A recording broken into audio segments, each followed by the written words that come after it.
Hi. పశ్చిమాసియాలో America Iran మధ్య సాగుతున్న దాడులు ప్రతిదాడులు గల్ఫ్ దేశాల భద్రతా వ్యూహాలను పూర్తిగా మార్చేస్తున్నాయి.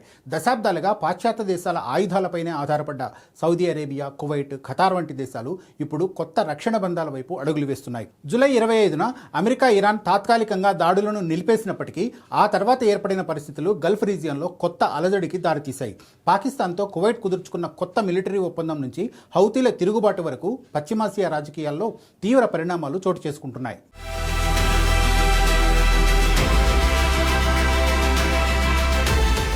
అమెరికా ఇరాన్ మధ్య దాదాపు 2 వారాల పాటు సాగిన తీవ్రస్థాయి సైనిక ఘర్షణ జూలై 25న తాత్కాలికంగా ముగిసింది. ఇరు దేశాలు దాడులను విరమించుకున్న ఈ యుద్ధం తెచ్చిన సవాళ్లు గల్ఫ్ ప్రాంతాన్ని గందరగోళంలోకి నెట్టేశాయి. దీంతో గల్ఫ్ అరబ్ దేశాలు తమ రక్షణ వ్యూహాలను పునఃసమీక్షించుకోవడం ప్రారంభించాయి. ఇందులో భాగంగా కువైట్ ప్రభుత్వం పాకిస్తాన్తో 5 ఏళ్ల కాలపరిమితి గల కీలక రక్షణ ఒప్పందాన్ని ఆమోదించింది. మరోవైపు ఖతార్ కూడా దోహాలో జరిగిన ద్వైపాక్షిక చర్చల్లో పాకిస్తాన్తో సైనిక బంధాన్ని మరింత బలోపేతం చేసుకోవాలని నిర్ణయించింది. కేవలం విదేశీ ఆయుధ కొనుగోళ్లపైనే కాకుండా అంతర్గత సైనిక సామర్థ్యాన్ని పెంచుకోవడంపై గల్ఫ్ దేశాలు ఇప్పుడు ప్రత్యేక దృష్టి సారిస్తున్నాయి. అమెరికా ఇరాన్ మధ్య ఉద్రిక్తతలు తగ్గినట్లు కనిపిస్తున్నా లోలోపల నిప్పు అలాగే ఉంది. చర్చలన్నవి ఏదో ప్రహసనంలా సాగుతూ ఉన్నాయి. జూలై ఆరంభం నుంచే ఒమాన్ జలాల ద్వారా కొత్త షిప్పింగ్ ఛానల్ను తీసుకురావాలన్న అమెరికా ప్రయత్నాలను ఇరాన్ తిరస్కరించింది. హార్మోజ్ జలసంధిపై తనకున్న పట్టును నిలబెట్టుకోవడానికి ఇరాన్ ప్రయత్నిస్తూ ఉంటే ఆ సామర్థ్యాన్ని దెబ్బతీయడానికి అమెరికా దాడులు పునః ప్రారంభించింది. సౌదీ అరేబియాతో అమెరికా కుదుర్చుకున్న అణు ఒప్పందం తమ అణురంగాన్ని మరింత బలోపేతం చేసుకోవడానికి దోహదపడుతుందని ఇరాన్ భావిస్తోంది. అమెరికా ఇరాన్ మధ్య తరచూ జరుగుతున్న ఘర్షణలు గల్ఫ్ దేశాలకు ఒక ముఖ్యమైన గుణపాఠాన్ని నేర్పిస్తున్నాయి.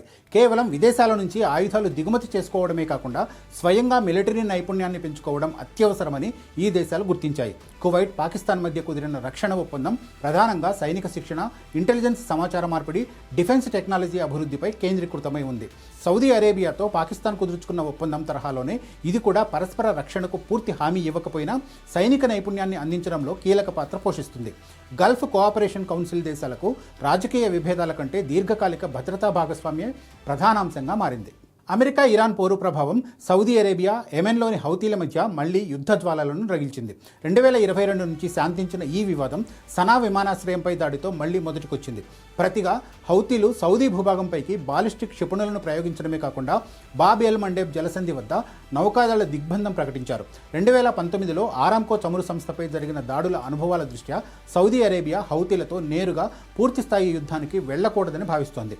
అమెరికాతో చేసుకున్న అణు ఒప్పందం ప్రకారంగా రాబోయే రోజుల్లో సౌదీ నిర్మించబోయే అణు విద్యుత్ కేంద్రాలపై హౌతీల దాడి జరిగితే తీవ్ర నష్టం వాటిల్లుతుందని రియాద్ ఆందోళన చెందుతోంది. ప్రస్తుత పరిస్థితుల్లో ట్రంప్ ప్రభుత్వం ఒప్పందాల ద్వారా ఇరాన్ ఎలాంటి ప్రయోజనం పొందకుండా నిరోధించడానికే ప్రాధాన్యత ఇస్తోంది. అసలైన చర్చలు ప్రారంభమయ్యేలోపే ఇరాన్ సైనిక సామర్థ్యాలను మరింతగా దెబ్బతీయాలని అమెరికా భావిస్తోంది. ఈ పరిణామాలు పశ్చిమాసియాలో ఏ క్షణంలోనైనా మళ్లీ పెద్ద ఎత్తున యుద్ధం మొదలయ్యే ముప్పును సూచిస్తూ ఉన్నాయి. గల్ఫ్ దేశాలకు ఈ అనిశ్చితి తీవ్ర నష్టాన్ని మిగుల్చుతుంది. కాబట్టి ప్రాంతీయ స్థిరత్వం కోసం దౌత్యపరమైన చర్చలతో పాటు కొత్త సైనిక వ్యూహాలను వేగవంతం చేయడం తప్ప గల్ఫ్ దేశాలకు వేరే మార్గం కనిపించడం లేదు.